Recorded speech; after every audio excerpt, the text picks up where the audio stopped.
আজকে ভিডিওর শিরোনাম দিয়েছিলাম বড় তুলসী, অরণ্যের আধ্যাত্মিক সুগন্ধ। প্রকৃতির এক কোণে জন্মানো এই বড় তুলসী গাছটি কেবল গাছ নয়, এটি যেন মাটির বুক চিরে আসে এক প্রাচীন আশীর্বাদ। গৃহস্থের তুলসী মঞ্চে জাগানো হলো বন গাছের মাঝে এর রাজকীয় অস্তিত্বের জন্য রাজপ্রাসাদ মুক্ত আকাশই যথেষ্ট। আজকে আমি আপনাদের সামনে পরিচয় করে দিব। এই যে গাছটা দেখতে পাচ্ছেন, এটা হচ্ছে একটা বন তুলসী গাছ। এই গাছটা আসলে আমাদের অনেক কাজে আসে। এটি আয়ুর্বেদিক এবং লোক চিকিৎসা অনুযায়ী বন তুলসীর এক অপরিহার্য নাম। এটি হচ্ছে এর পাতা, রস, মধু সহ খেলে পুরানো সর্দি কাশি দ্রুত সেরে যায়। এই যে দেখেন, আমি দেখাই, এই যে তুলসী, যে বন তুলসী গাছটির পাতাটি আছে, এগুলা যদি আমরা মধু পাতা বেটে মধু দেখাই, তাহলে যাদের সর্দি আছে তারা আসলেও সেরে যাওয়ার সম্ভাবনা আছে।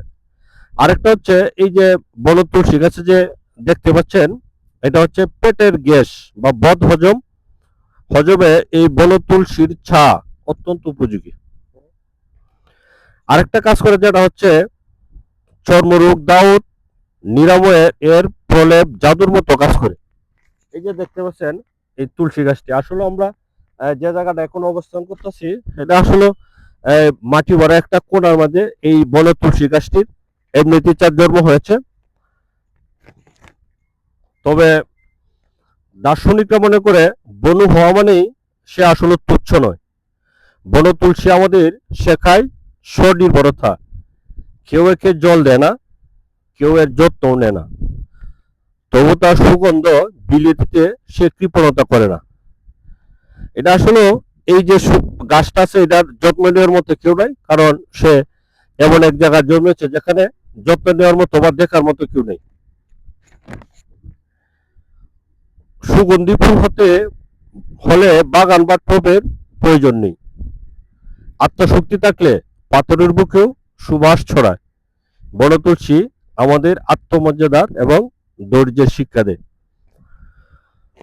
বিভিন্ন ধর্মে এই যে বন তুলসী আছে, এই যে আমরা দেখতে পাচ্ছেন যে বিভিন্ন ধর্মে এই তুলসীকে পবিত্রতার প্রতীক ধরা হয়।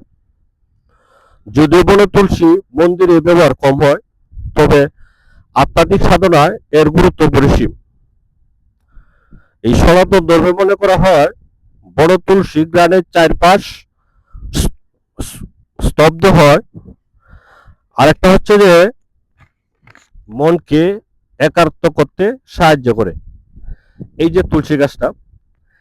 আরেকটা হচ্ছে, যারা হচ্ছে আপনার অনেকে আধ্যাত্মিক সাধনে বিসর্জন দেনের সময় তুলসী গাছের ঝুপের কাছে বসে, যেমন আমি যেভাবে বসলাম, এর ঘ্রাণ মানসিক প্রশান্তি এবং ক্লান্তি দূর করে।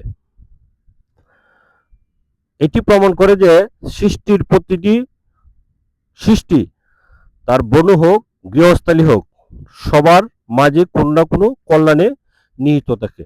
আসলে সৃষ্টির, যিনি সৃষ্টি করছেন, এই প্রতিটা গাছে আমাদের জন্য উপকারী। যেমন এই বন তুলসী যেমন আমাদের জন্য উপকারী।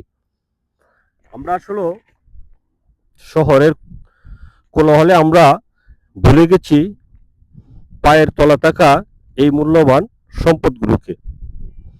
বন তুলসীকে রক্ষা করার অর্থ হলো নিজের ঐতিহ্য, স্বাস্থ্যকে রক্ষা করা। প্রকৃতির এই নীরব দানকে সম্মান করুন। প্রকৃতি পরম নিয়মকদাতা।